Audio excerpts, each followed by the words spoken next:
पहाड़ी के नीचे रामगढ़ नाम का एक गांव था। उस गांव में एक गरीब लड़की रहती थी। उसका नाम छाया था। छाया बहुत ही सुंदर और नेक दिल लड़की थी। वह अपने माता पिता के साथ एक खुली छप्पर वाले घर में रहती थी। उनके पास बहुत खाने के लिए नहीं था, लेकिन उनका प्यार बहुत था। छाया अपने माता पिता के साथ ही एक स्कूल में सफाई करने का काम करती थी।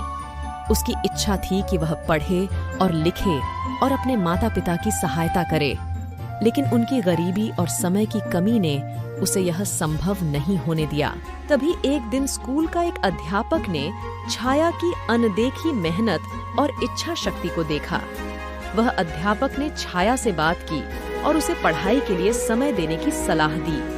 उसने छाया को निःशुल्क शुल्क कक्षाओं की सुविधा प्रदान की।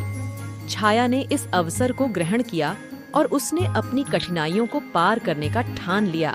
महीनों बीत गए और छाया ने अपनी कठिनाइयों को पार करते हुए अच्छे अंक प्राप्त किए। उसकी मेहनत और समर्पण ने उसे अपनी कक्षा में सर्वश्रेष्ठ छात्रा का पुरस्कार दिलाया। लेकिन किस्मत ने उसे एक और झटका दिया। उसके पिता का निधन हो गया। उसने इस आघात को सहन किया और अपनी मां का सहारा बनी। वह अब और अधिक कठिनाइयों का सामना कर रही थी, लेकिन वह फिर भी अपनी पढ़ाई जारी रखी।